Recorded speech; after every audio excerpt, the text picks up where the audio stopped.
Trust Psyche, the podcast. Integrating archetypal astrology and depth psychology. I'm Jessica DiRuzza, MFT, a psychotherapist, astrologer, and teacher. I have an online psychotherapy practice that includes astrology with individuals and couples. I'm Travis DiRuzza, PhD, an astrologer, teacher, and counselor. I offer archetypal astrology readings, online counseling, and astrological mentoring. Together, we run Trust Psyche School of Astrology and Depth Psychology. You can follow us on Instagram at trust.psyche, find us on our YouTube channel, Trust Psyche, and learn more on our website, trustpsyche.com. Thank you so much for being here with us. We hope you enjoy this episode. Welcome to episode 45. It is our 5-year anniversary of doing the Trust Psyche podcast, and I am here today with Travis DiRuzza. So lovely to join you, Jessica. Yay, I'm so happy you're here. And our big announcement is, for the first time ever, and over the decade that we've been here doing all of Trust Psyche, we are having a flash sale of 20% off everything that we offer, from astrology readings and our gift certificates for readings and all of our courses. We have 6 recorded online courses on demand, over 200 hours of material. It's a phenomenal curriculum. We're so incredibly proud to have created all of this together for you. And we also have astrology handbooks. There's 3 of them that we have written together, and you can find all of that and purchase it now through the flash sale of 20% off through Monday, May 20th. And you can go to trustpsyche.com and you'll see all of it right there. There's so much to explore. There's so much to see. And we're just beyond the moon to be able to offer this during this current alignment of this Jupiter-Uranus conjunction, with right now the Sun and Venus, they're all in the sign of Taurus.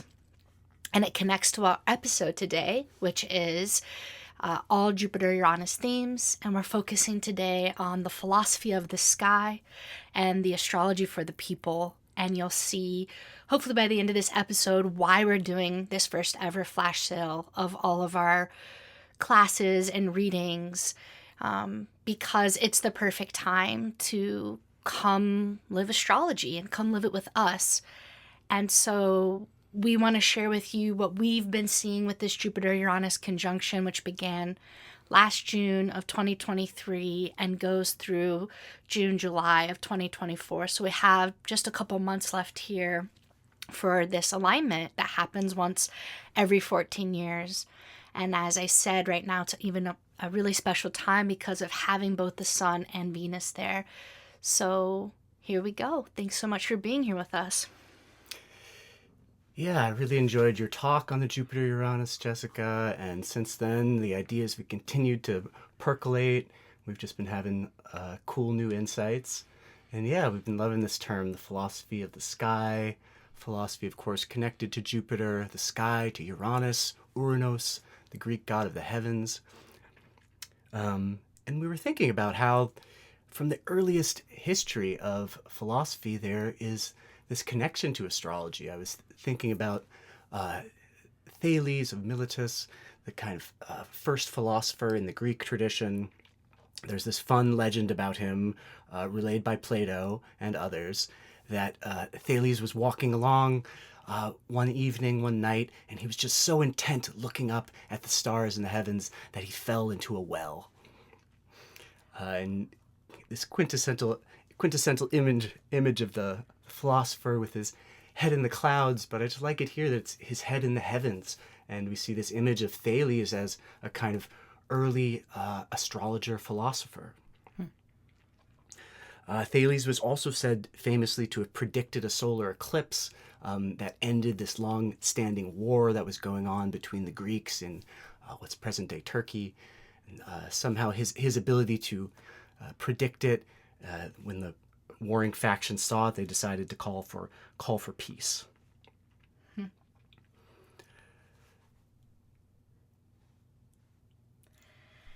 I just think it's so special as an astrologer and, someone who has always had a lifelong calling toward philosophy to really feel this profound connection that astrology and philosophy share in their origin, in their roots. And philosophy being the love of wisdom, and astrology being, the love of the sky, both of them being a language and a way to orient ourselves, but also to make meaning of our lives and one another and the world that we're in. I just love how astrology it really prompts us in our philosophy to ask ourselves what kind of world do we live in. Philosophy is interested in asking all these big what why questions, and astrology starts to suggest some answers to those questions about what kind of world we live in. What kind of world is it that somehow there's meaning written in the sky, and that meaning interacts with our own lives and with the moment that we were born. I think it's one of the most profound awakenings we have when we come into astrology, that this sky that we all share, that we all live under, is being written by the cosmos, by the divine. And when we learn to read that writing, which is what astrology is about, is learning how to read the writing of the sky. As Dane Rudhyar says, once you learn how to do that, the sky speaks to you. Quite literally, the sky that we all share is speaking to us when we learn how to read its script. And I think that, as has happened with this image of Thales, we do fall into the wellspring of the imagination of Neptune, that which we were all born out of, the cosmic soup, as we were dreamed into existence, as I like to say, that we fall into the well, and that is a big part of how we learn to read the sky. Yeah, that's bringing up for me how that image of looking towards the sky and then falling into the well, it also underwrites this notion that looking to the heavens, looking to astrology, understanding astrology actually stitches us more deeply into our lives, more deeply into manifestation. That kind of the way up is the way down sort of notion, that we're not escaping to some heavenly place, but we're actually able to live more fully and more embodied lives, to understand better the currents of meaning underlying the surface of things, and to live more in sync, more in harmony with that dance of the heavens it's both a writing of the divine, and it's really this living image of the divine. Also a very Platonic notion. Plato said that the whole cosmos is like a living animal. And so it's all breathing together, it's all moving together. And that starts to be a sort of explanation for why astrology might work. Why is there some correspondence between those distant specks of light up in the sky and my everyday life? Well, it's because it's all stitched together as a living being, moving together, moving in coordination. I think that so much of what astrology is, as a philosophical practice, as a spiritual practice, is learning to read that sky, and then the faith and the trust that ensues from the practice of learning to read the script and then apply it. And that's what we mean when we say participatory worldview. Is it's this beautiful kind of paradoxical both and situation where we can look to the sky and read our stars, read our fate, read our dharma, read our destiny, read our soul's path and mission. But then also it gives us the ability over years and years of deep listening and communion through astrology to make these very courageous choices to continue to choose to grow into our dharma, our destiny, our fate. That yes, they are there written, but only to a point, and it is up to us to continue that story and to evolve it and move it beyond and through, which is what transpersonal means, beyond and through and across the fate that's written in the scripts of the stars. And that's where our will and our agency and our co-creation comes from. I love that, Jessica. I think that really brings out too this kind of democratic element to reality, that if everything was just fated, it would almost be more monarchical reality, that there's just some king or fate on top that says this is what's going to happen to you. But instead, as we work with astrology, we discover that no, that's not the way that the world works. No, this piece of co-creation, of participation, is asked of us, and that plays all the difference in how our fate turns out. Yeah, I think that piece of Jupiter-Uranus that relates to the democracy of philosophy, the democracy of astrology, as you stated earlier, that when we realize that we all share the same sky and we can all learn to read it if we want to, that it doesn't require a priest or priestess to be our mediator to the divine. Right, and this is really the piece about the astrology of the people, Uranus, Jupiter. Because we can all look up at that sky, we have direct access. There's no one's needed to intercede on our behalf, right? There's no pope. That word pope or pontiff comes from the word for bridge, pont in French, the one who can bridge you to the divine. But astrology, it's right there speaking to you.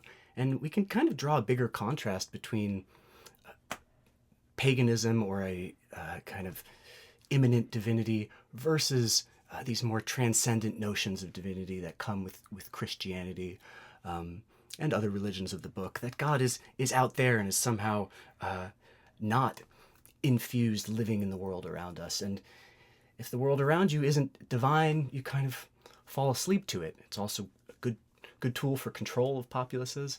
But when you live in this living infused world where God is all around you, there's something democratic about that. There's something alive about that. It's accessible, it's inclusive, it's relatable.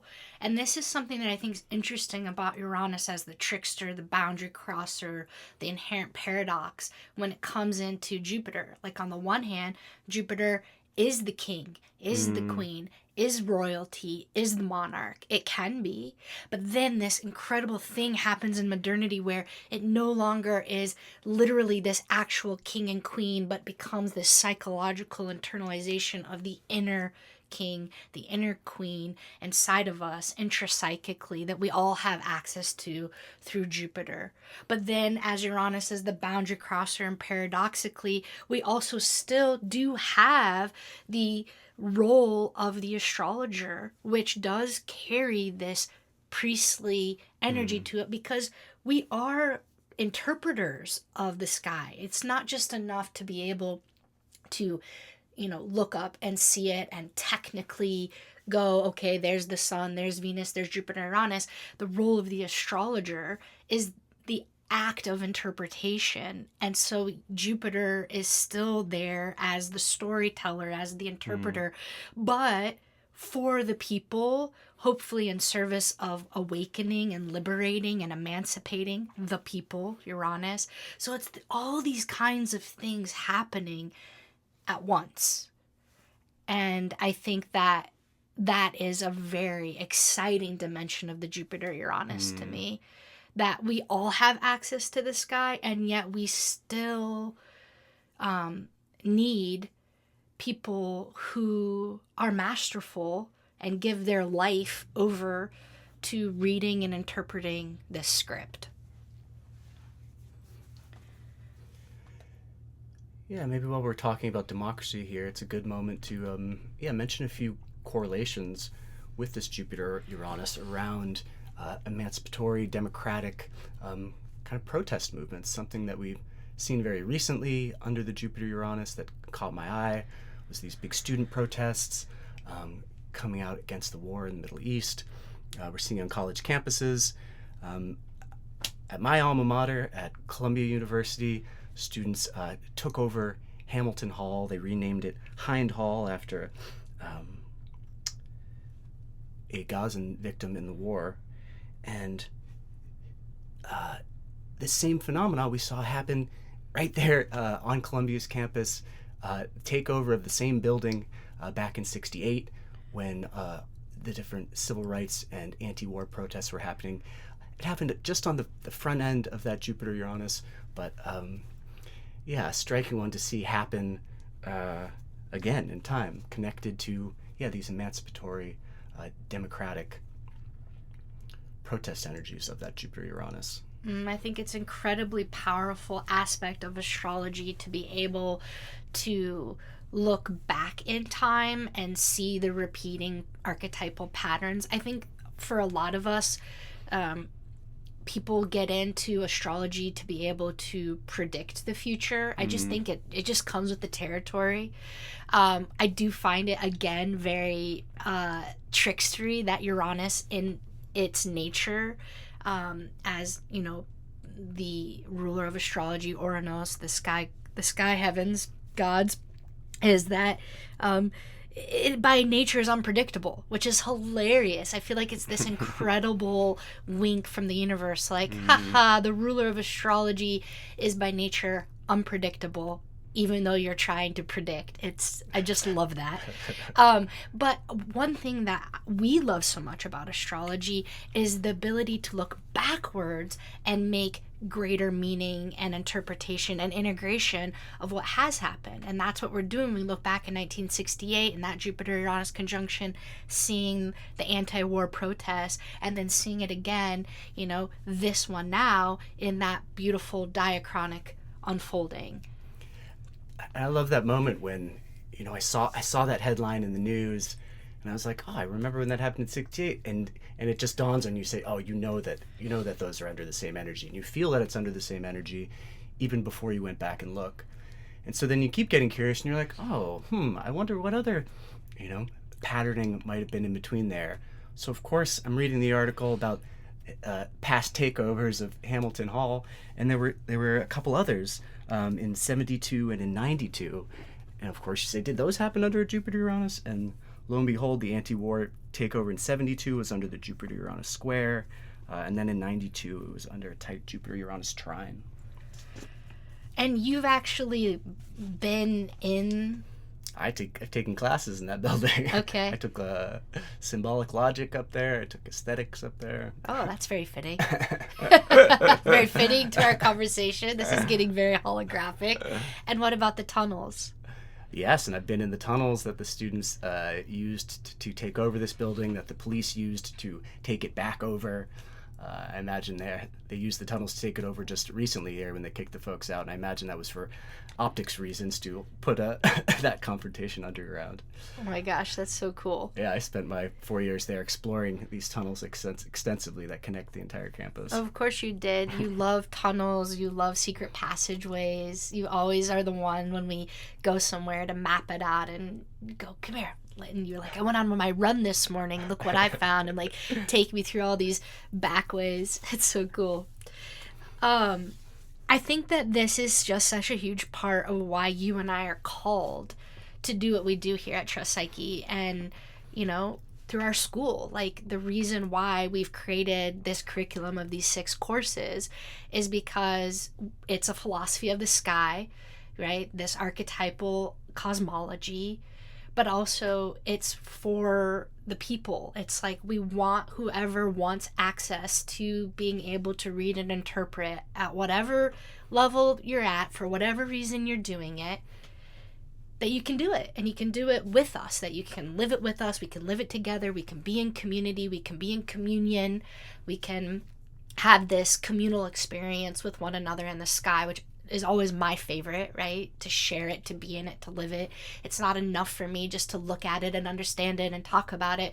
I want to embody it, and I want to embody it in relationship and in community. And I think that that's just such a huge part of like why we do what we do. And then seeing this moment and being like, let's do this flash sale because we want as many people who want to do this to come do this right now. And what's really fun with our own diachronic patterning is in the last Jupiter-Uranus conjunction in 2010, 2011 was when I first seeded the school. It was when I first developed a lot of the curriculum. It's when I first started teaching. It was the first pancake of trying out through the Institute of Archetypal Cosmology and doing that. And here we are 14 years later. And, you know, we have what's equivalent to 1/3 of a master's degree through our school with this over 200 hours of these courses.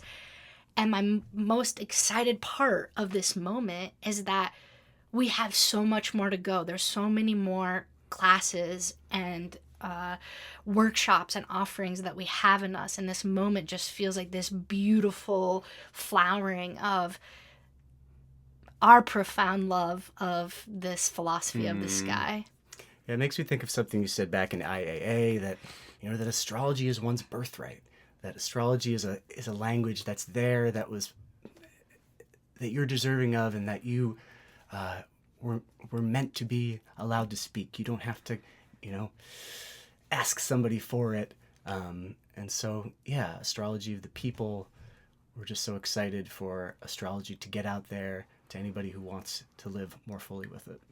Yeah, and that you can do it in a way that brings that beautiful side of the academy, which is all of the rigor and the research and the dedication on all of that goes into it, which is real and important and necessary.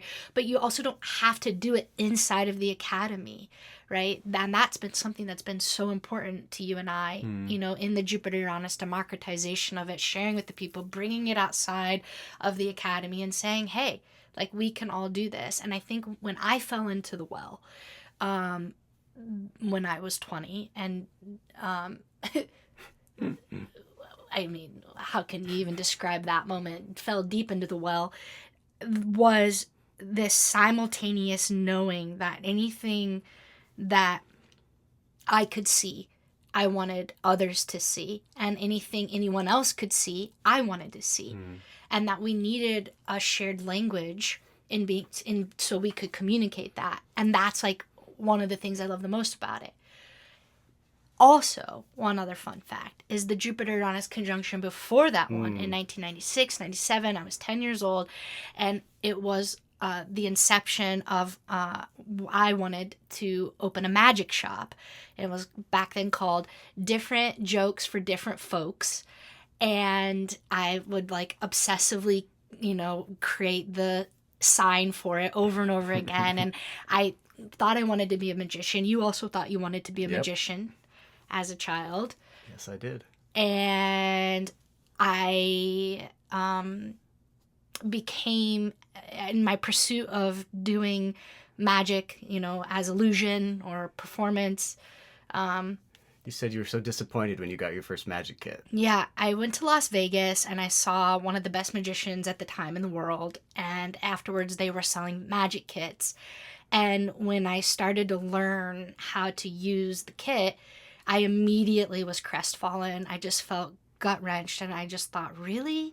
Sleight of hand? Sleight of hand? Like, I do love sleight of hand magic. Me and too. I think they're beautiful, incredible performers and crafts people, but like, I wanted real magic. Well, I think for each of us, there was this impulse underneath it that there's more to life than just what I see here, and magic is real, and illusion brings you in touch with that. It makes you say, wow, you know, things are possible that I didn't think were possible. But we wanted to follow that inkling even further. Yeah, it's a different form of Neptune, right? Illusory magic. I wanted real magic. Maybe that's my, you know, in part Neptune in Capricorn. But, you know, so I kept pursuing it. And then I came across hypnotists. and I saw this incredible hypnotist on stage, and it wasn't like, oh, let's make people go quack quack woof woof. It was like, let me unlock the secrets of your soul so you can, pursue your destiny. And I was like, that's closer to where I want to be, but I still don't like it. There feels like there's still an aspect of manipulation going on that turned me off personally. Plus hypnotism doesn't work on me, so I'm like, I don't know, it hasn't yet. How about that?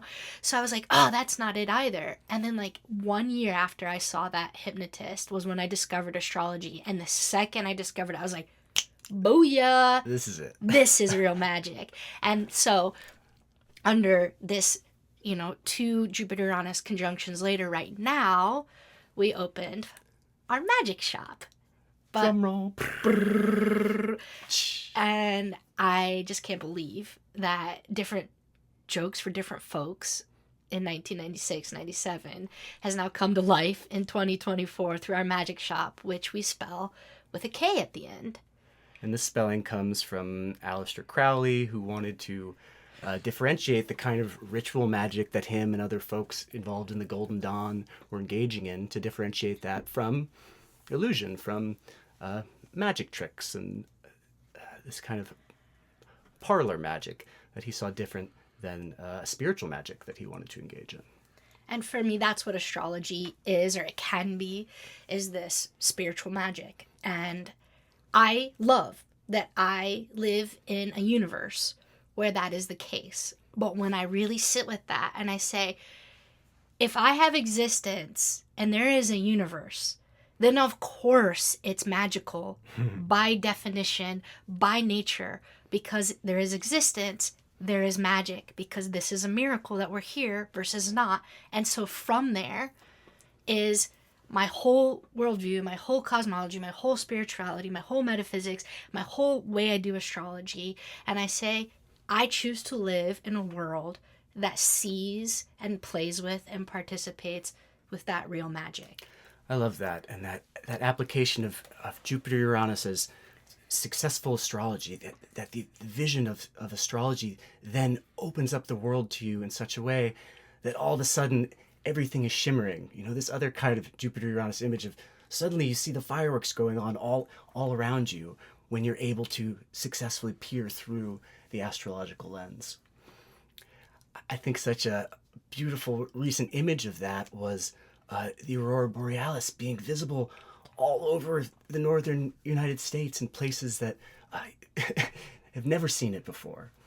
And I love that again as an image of the democratization of the heavens. Normally you had to take these far treks to Norway.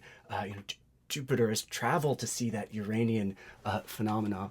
But here, under this Jupiter-Uranus, there's this democratization of it, that everyone suddenly gets access to this beautiful heavenly phenomena. And I just love the correlation that happened right as the sun came into the alignment with the Jupiter-Uranus. It's because of these excessive solar storms or something that we're able to see the Aurora Borealis so much more clearly. So that was just a great correlation with the sun dipping in there. It reminds me of another correlation. A similar thing happened with the famous moon landing under the Jupiter-Uranus in '68, same one when all the student protests were happening. And that one's just so striking. The moon moves so quickly, and there on the very day of the moon landing, the moon itself in the sky conjoined the Jupiter-Uranus. You see the same phenomena a third time in summer-fall of 1609, when Galileo famously turned his telescope to the heavens and discovered craters on the moon.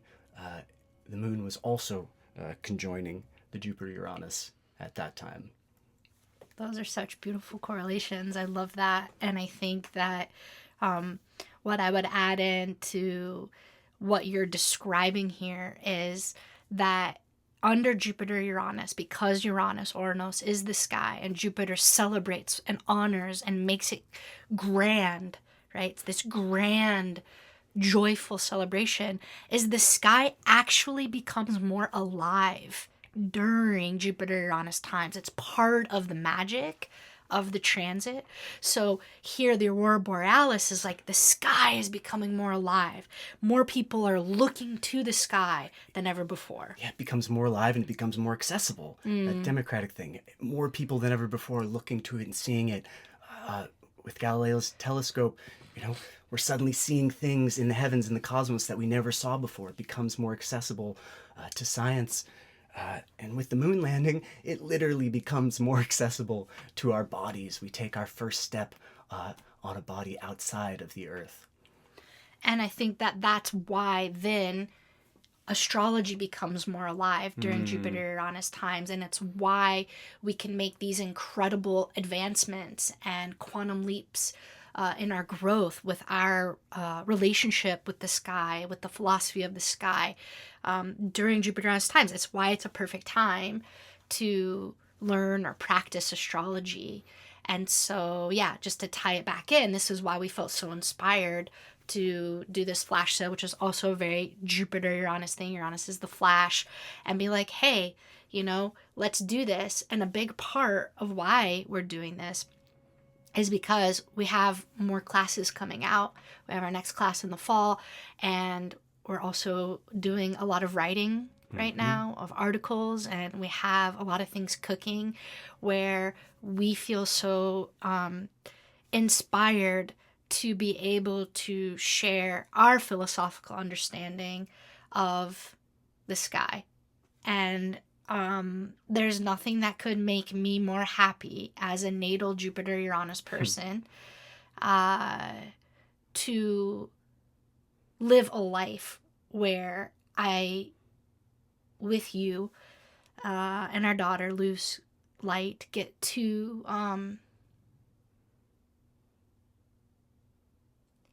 be inside the well together, I think is how I'd say it.